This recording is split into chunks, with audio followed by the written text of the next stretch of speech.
Live in Western Oregon, this is NBC 16 News at 5. I want to begin with a reminder, and that is that we're here today because George Floyd is not here. He should be here. He should be alive, but he's not. About 9 days ago, 3 former Minneapolis police officers are now charged in the death of George Floyd. Good evening, and thank you so much for joining us tonight. I'm Jacqueline Mazer.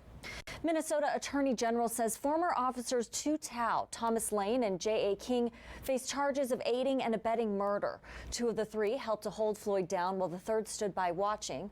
Prosecutors also upgraded charges against former officer Derek Chauvin to 2nd-degree murder, according to criminal complaints filed by the state of Minnesota. Chauvin was seen in a video pressing his knee against Floyd's neck for nearly 9 minutes when Floyd said repeatedly, quote, "I can't breathe." All officers were fired last week. Civil rights attorney Ben Krupp and family members of George Floyd visited the site of his killing where they knelt in prayer. While they were paying their respects, the news about the new charges broke. Krupp and George Floyd's son say charges are a step forward. The family has never wavered. They want these officers to be held to the full extent of the law. I'm trying to get justice for my father. And no man or woman should be without their fathers. Crump also says the family is gratified these new charges were announced before George Floyd's body was laid to rest. They say it brings some peace to the family during this painful time. Well, here's a live look at a protest happening in Los Angeles tonight. You can see people standing in the streets protesting, holding signs. This is just one city where thousands continue to protest after George Floyd's death at the hands of police in Minnesota. Protesters started in Minneapolis last week and since then are taking place across the country, protesting in cities like Portland, Seattle, Houston, Los Angeles, Atlanta, and more, including here in Eugene, where the most recent protests last night were peaceful in nature.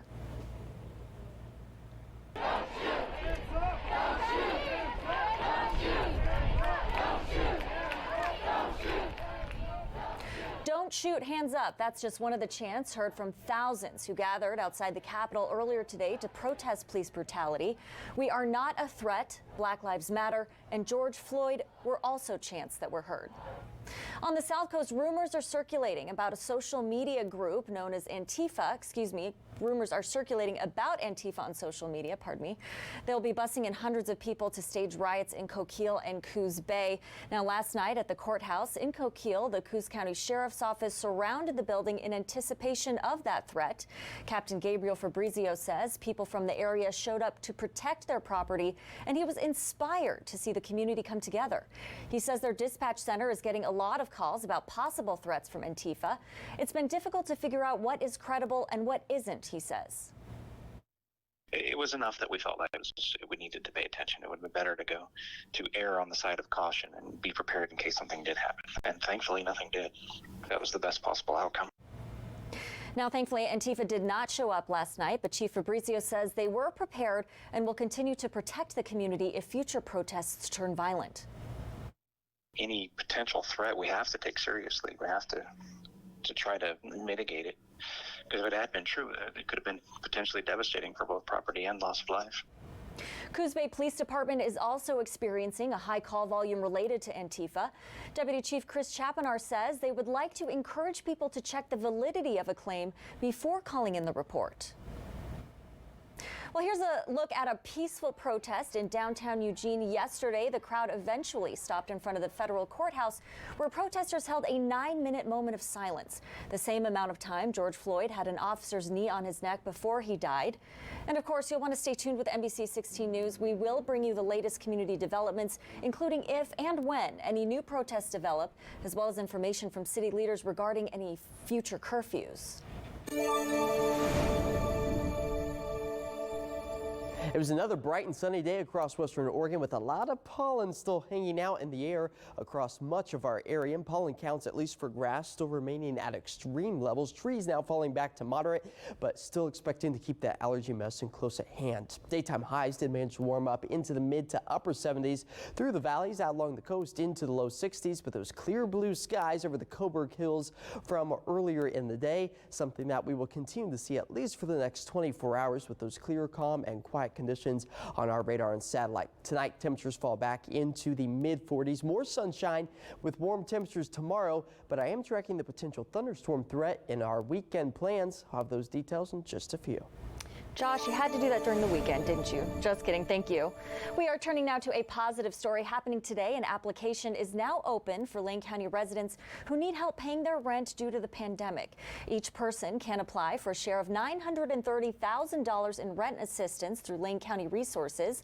More than 250 people applied this morning. In the first 10 minutes, the application was made available. The money comes from the state of Oregon's COVID-19 rent relief program and will be distributed on a first-come, first-served basis. For each approved household, aid will go directly to the landlord to cover rent from the last 2 months. We have a homelessness crisis here in Lane County and in Eugene. We can't have that made worse by a mass loss of housing for renters. In order to be considered, applicants must show proof they lost income during the pandemic or have health concerns related to COVID-19.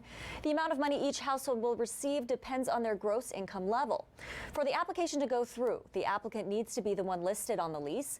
Once the county goes through the preliminary application, it will take 7 to 10 days until people hear back and start seeing the rent relief.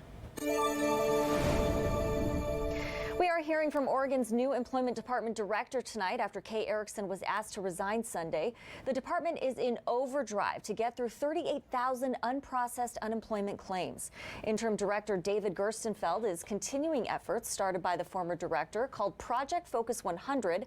It aims to process all claims by June 12th. Since the project was implemented 5 days ago, the department has processed more than 16,000 of those claims. He says the department recently hired more people to answer more phone lines in an effort to shorten call waiting times. We needed the people, the phones, and the training. The phones we have been constantly getting more of, so that is not today a barrier. We've hired people very quickly. One of the biggest challenges was having people that had sufficient training to be able to help. The department experienced a 600% increase in staff since March 29th. Gerstenfeld says staff from other parts of the department and other state agencies are being trained to help file claims.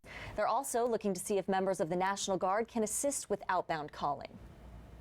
The Oregon Parks Department will soon see the effects of budget cuts and layoffs because of coronavirus. In the coming year, there will be a $22 million gap in the budget. Funds usually come from 3 places: visitor funds paid for day use and camping, money from the Oregon Lottery, and RV license plates. Those 3 legs of the stool have kept the state park system up since the 90s. And when you kick 2 of those legs out from the stool tips over, and that's what's happened here.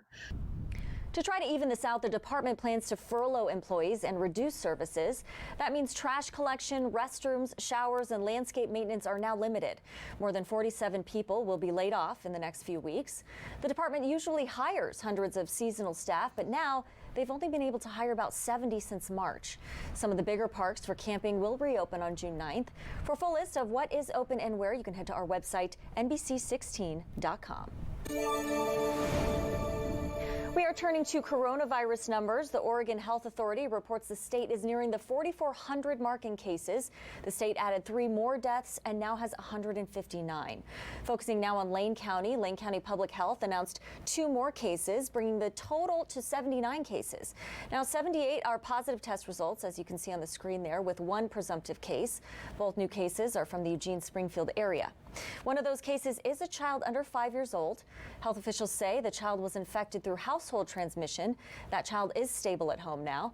The other case is a person in their 40s. Health officials say this case is linked to an existing case. That person is recovering at home. In other parts of our region, there are the total number of cases we've seen since the pandemic started in Oregon. Douglas County has 28 cases. Coos County has 31 cases. Deschutes County has 128, most linked to the Shutter Creek Correctional Institution.